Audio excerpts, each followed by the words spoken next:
Hello everybody and welcome to my second of 3 videos on the Konica Minolta Maxxum 7D. In the first video we talked about what everything is. In this video we're going to talk about how to do everything with this camera except the menus. We're going to spend video 3 looking at the menu system in detail and explaining what all of those settings are and how to use them. The first thing is, being a digital camera, you can't do anything with this camera unless you have a fresh battery in it.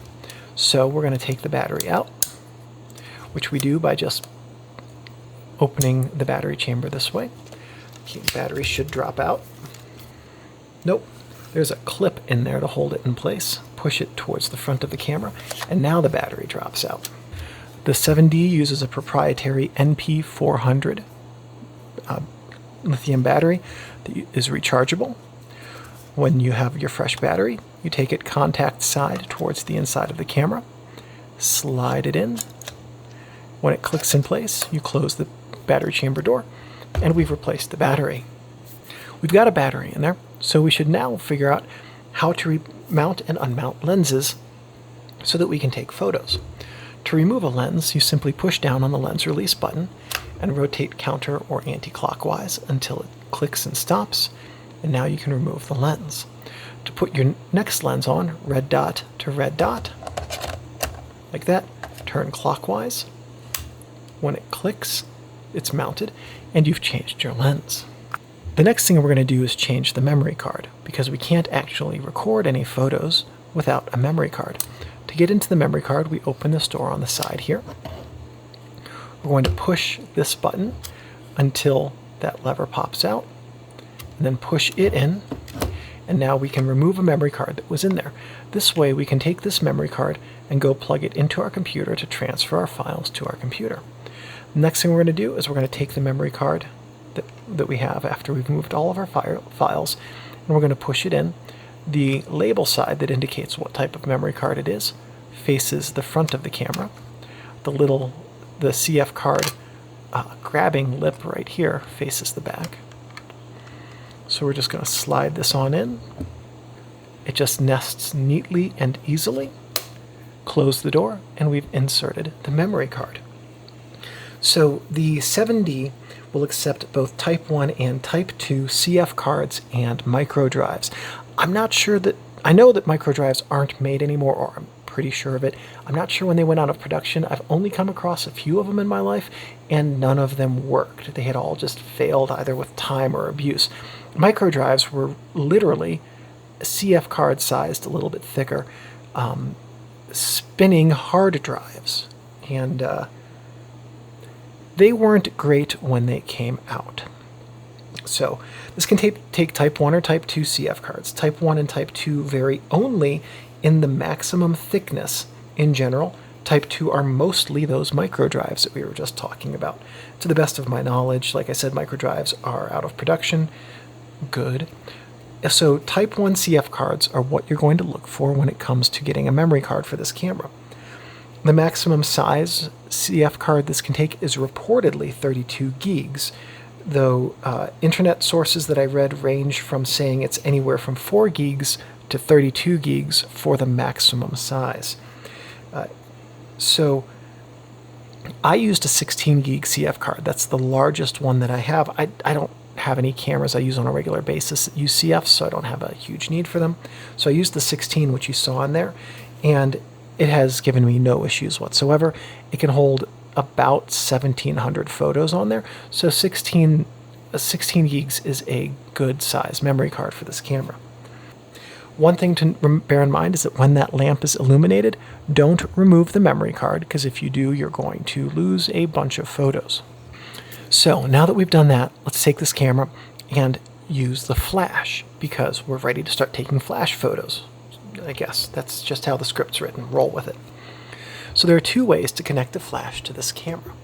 We can either do it with the hot shoe, or we can do it with the PC port. The PC port was what we saw over here on the side, and with the PC port we can just take a PC cable. This is not PC as in personal computer, this is PC as in Pronto or Comper, and the PC cable will just plug right in here. and that way we can control a flash that's off of the camera. A lot of RF units will also come with PC cables, so you could do that, which is nice because this has the IISO hot shoe, and you're going to need an IISO flash for it, which is, they're less common than, because they were only ever used by Minolta and Sony, they're a little bit less common than the just standard hot shoe flash. So that is that. As we talked about in the first video, the flash sync with auto stabilization off is 1/160th, and with stabilization on is 1/125th.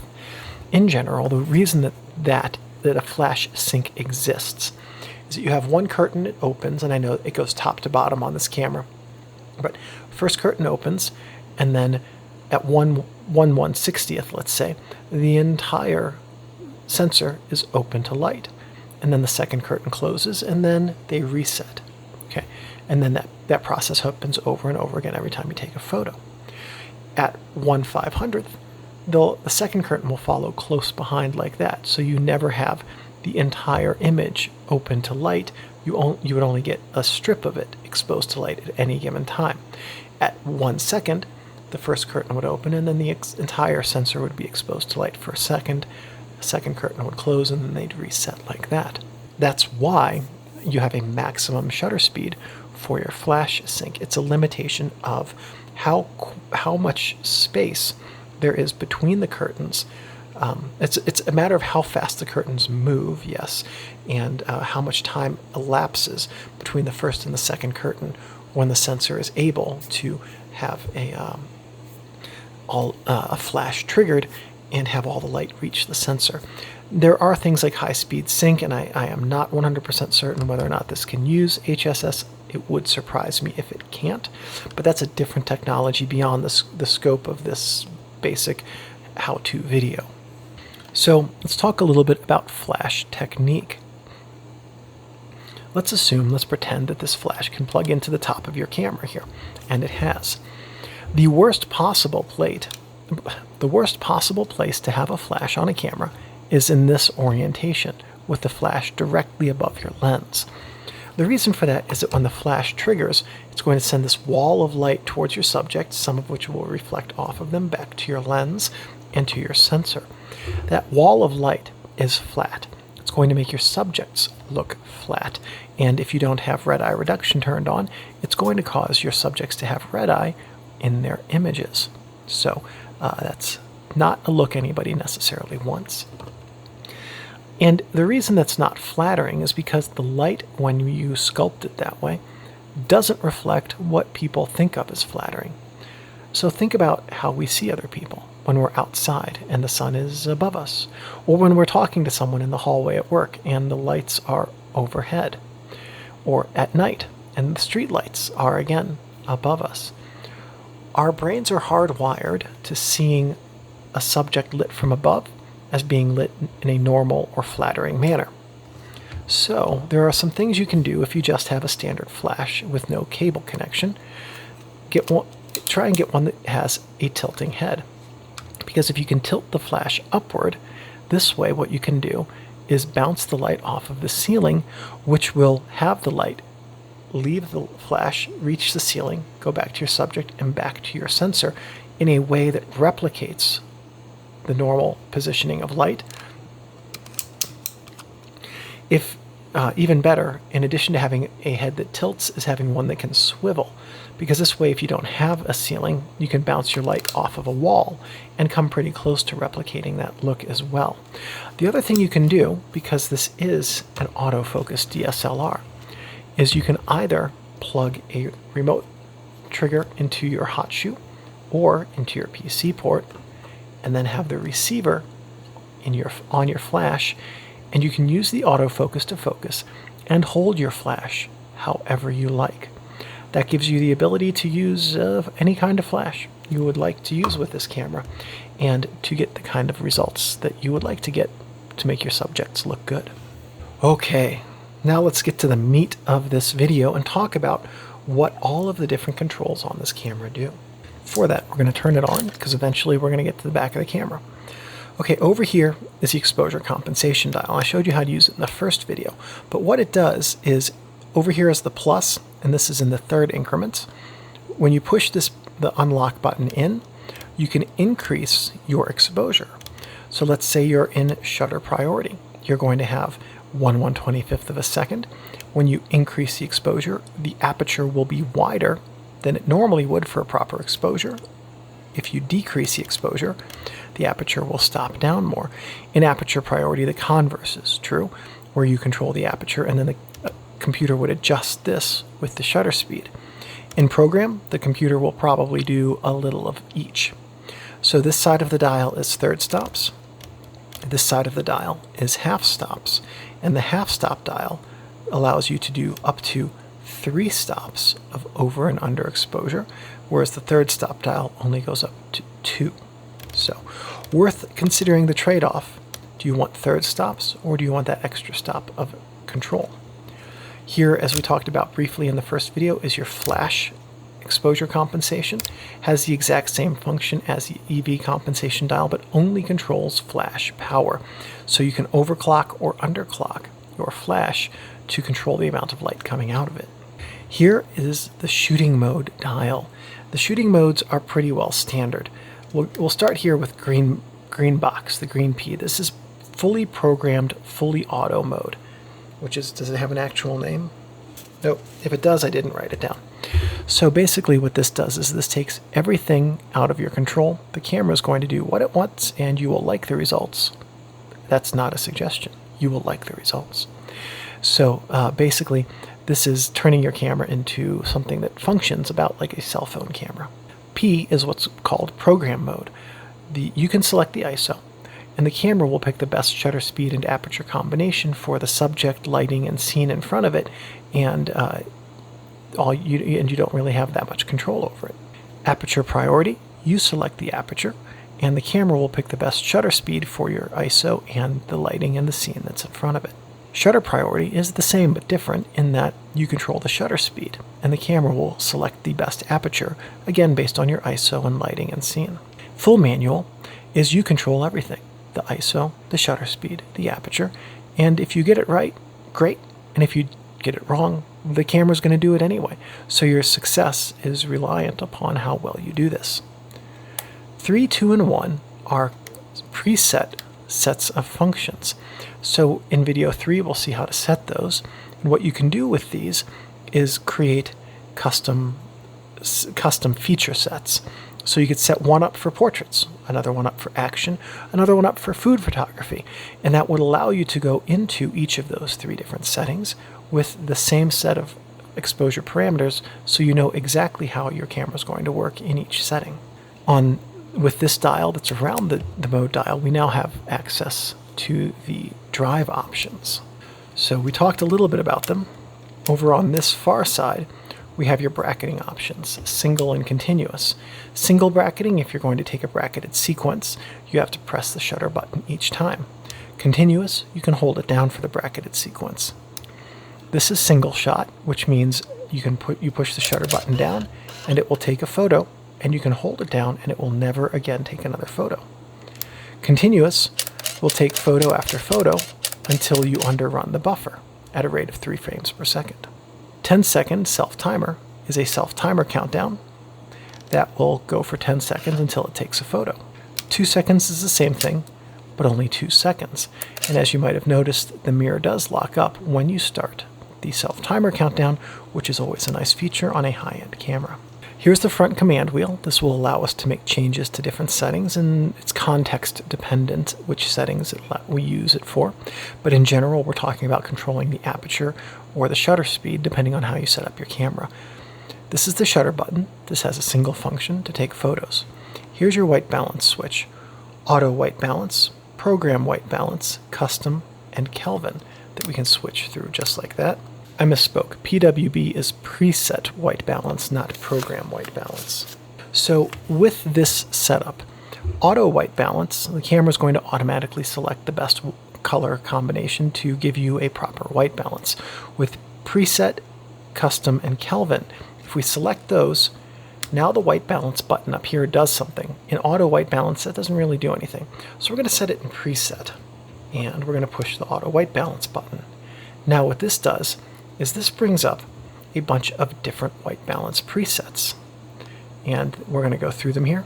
Daylight, and you can increase your daylight level up and down to 3, which will allow you some control over the specific white balance of that daylight setting. This is good for use in outdoor full sun, where you have a full spectrum of light, which is the sun. Shade, and you can increase the power or decrease the power of that shade setting. This is good for in the shade of a building or in the shade of a tree or something like that, because that shade will change the color temperature of the light. Cloudy is good for cloudy days, and again, you can adjust plus or minus 3 the strength of the cloudy setting. So shade adds a little bit of blue to the light, so the computer will counteract that with a little bit of yellow. Same thing with cloudy, but to a lesser extent. Tungsten adds a lot of orange to the light because tungsten light is orange. So the computer will compensate by adding blue. But if you reduce it, you can have less blue, or if you've got very strong orange lights like mercury vapor, you can add it to +3 and get something that's more appropriate. Fluorescent are green lights. The camera is going to add magenta to counteract that. Flash. Flash is a very blue light. The camera is going to add yellow to counteract that. Next, we'll go to preset, push the white button down. When we're in custom, which is this symbol on the white balance, we have 3 options. We can save up to 3. To set one of these, we'll set it, and I'm going to go to set, click OK. Now you can see at the bottom set is red. That means we're ready to set it. We take a photo in the setting that we want to save it, and now we're select, there it is. Select through whether we want this to be our first, you can see that on the very top of the LCD screen, second or third setting. Click OK, and that will now have us be using the white balance from that shot that we just took with that setting. What do I mean with the white balance from that shot? What we're doing here is, let's say you have a tabletop studio for product photography. You have a white backdrop, and you put your lights up. You can take a photo of that white backdrop and save it as a custom white balance.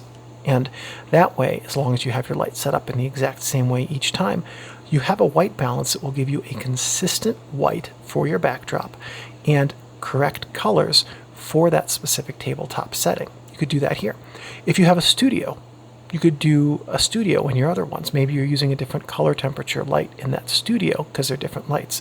So you could save that separately. So you have the ability to do that for up to 3 different settings.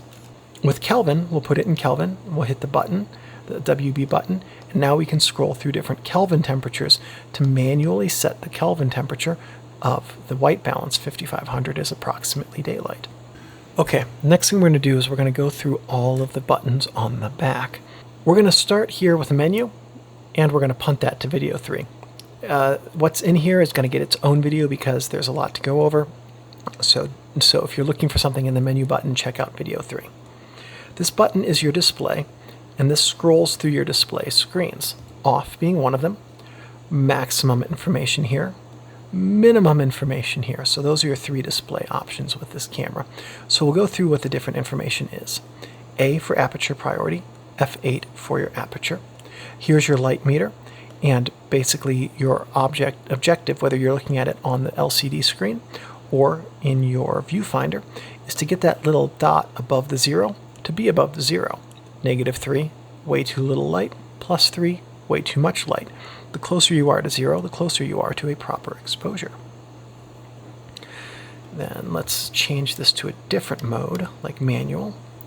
And as you can see when we're in manual, now you can see how this is telling us we are way more than 3 stops underexposed. Well, we'll adjust the shutter speed. There we go. Right? Or we can adjust the aperture, however we see fit, to try to get that meter reading back down to, there we go, a proper exposure. Down here, what we're seeing are our metering modes, meter and autofocus modes here. Autofocus automatic, which is the setting on the front. We'll go over those in a minute. RP. Honestly not sure what RP is. Then we have our shooting mode here, which is continuous. Natural color balance, 200 ISO, saving raw files, not JPEG. Battery life, auto white balance, photos remaining. On the simple one, manual mode, aperture and shutter speed. We have a correct meter reading, 200 ISO, auto white balance, raw format, battery power, autofocus selection, autofocus zone. Again, the RP, not sure what that means. And then the number of shots remaining. Underneath that, we have this button which in playback will zoom in on your images. This button is the trash button, and in playback will delete photos. This is your playback button that you push to get into your playback screen. And you can see some of the information that is on your playback. 8 photos of 8 on the memory card, the file name, that it's a raw file, date and time it was taken. We have the viewfinder eyepiece and the eyepiece sensors, which, as I noted earlier, will tell the camera when your eye is up next to it. Of course, the LCD screen. Here we have the focus area switch. That's this one right here on the back. And this allows us to switch between, okay, so we'll start up here at the 9 dots. This is your autofocus area select, and you can specify one of those points. So if you look at the little chart in the middle, the tic-tac-toe board, when I press the up and down button, I can select any of these except center, which I have to select by pushing OK. Once I select away from the center, I can only get back to it pushing OK. Those are the 9 autofocus points, and this one allows you to select a specific one, which means if you know you're going to take a portrait photo and you're going to shoot in portrait orientation, you can pick one of these side autofocus points and always have the person's face there. If you're doing a corporate shoot of like 50 people, always have each face there, and you will have all of them being focused the same way. Lock locks the selected autofocus area or the selected autofocus point. So you can see here that I cannot adjust the autofocus point. Let's go back. Now we're at lock, and I can again not adjust the autofocus point. So with lock, when you have an autofocus selection you're happy with, you set it to lock, and that will fix that autofocus selection there. If we go to the brackets, this is the wide focus area, and the camera will use all 9 of the autofocus points and pick the best autofocus point for the scene to get your subject in focus. Memory set is what we're going to look at next. And memory set works with these 3 buttons or settings up here on the top dial. Okay, so we're going to go to setting 1, and we're here. This is what all of the settings are: 1600 ISO, natural, fine, large, JPEG, autofocus continuous, autofocus selection, memory set, and you can see here's what we're setting it: overexposure by 1/3 of a stop. So these are all of the things that we've just set for setting 1. If we go into 2, we can now set a different set of parameters, and so on and so forth. And then if we exit out of them, we go to the default settings, or not default, to the settings we had been using, and it changes back to what we had originally set. So functionally, you get four sets of settings with that. All right, next up, we're going to select the ISO. We're going to push the ISO button, and you can go, oh, as slow as 100. I thought this only went down to 200. Auto, and then up as fast as 3200. So at any rate, you can select your ISO. Really recommend keeping it slow at 400 or slower. 1 to 200 is going to be best. For your metering modes, that's up here, this switch around the auto exposure lock switch, and there are 3 options. Dot, which is not a dot on the screen, it's a reversed dot. Oops. Dot inside of parentheses, which matches, and parentheses only. Those are the 3 metering modes. So what do they mean? Your dot is your spot meter mode, and it is center autofocus point fixed. So with spot metering, it's a good idea to use your center autofocus point, because that way you know whatever is in your center autofocus point will also be metered for, and you'll have better results if you are center framing your subject. Dot and parentheses or brackets is your 14 zone meter. This will use the entire 14 zones of your light meter to calculate the best exposure for your scene. And then parentheses only is your center weighted metering, where an area in the center of the scene will represent the majority of your metering data, and everything around it the minority of your metering data. Up here we have the AF/MF switch. That's autofocus manual focus switch. And what it does is it's a toggle switch that allows you to turn autofocus on or off. So you can override your autofocus setting for a few shots and then turn manual focus back on or off without having to switch through the switches at the front. This allows you to control the autofocus type, which we'll get to in just a second. But if you switch this to manual focus, you'd always have, and you were using servo, you'd always have to be switching back and forth a lot between shots. Having the AF/MF override allows you to use autofocus and manual focus alternatively without switching away from your autofocus type. So what are the autofocus types? MF, of course, is manual focus. C stands for continuous, A for auto, and S for servo. With servo, the camera is going to find focus and lock focus. It's good for stationary objects like portraits or still lifes. A, the camera is going to pick the best between servo and continuous. Continuous is exactly the opposite of servo. This is good for moving subjects. The camera will find a moving subject and it will track that subject as it moves. So I generally use A for general shooting, but whether your subject is stationary or continuously moving determines which setting here you're going to use. Here we have the auto exposure lock button right here, which is a toggle button that we can use to lock the exposure settings. So this is useful. Let's say that you're tracking a subject, okay, and they're current, or let's say better yet, that you're in a setting where you have a bright area and a dark area, and you want to photograph somebody in the dark area. You can take a meter reading off the dark area and save those meter settings when auto exposure lock is in place, then recompose so that the bright area takes up a large portion of the scene, and take the photo with those locked settings. That will allow the subject in the dark area to be properly exposed and the lighter area to be blown out. And that's a perfect example of when auto exposure lock works. Then down here you have your on and off switch for steady shot, AS, whatever AS stands for, I can't remember. And this is your anti-shake, that's what it stands for. Anti-shake on or off, which gives you a little bit of image stabilization in camera with this being turned on. All right, so having gone through, is that everything really? Yeah, that's everything on the camera. Let's talk about how to take a photo with the camera.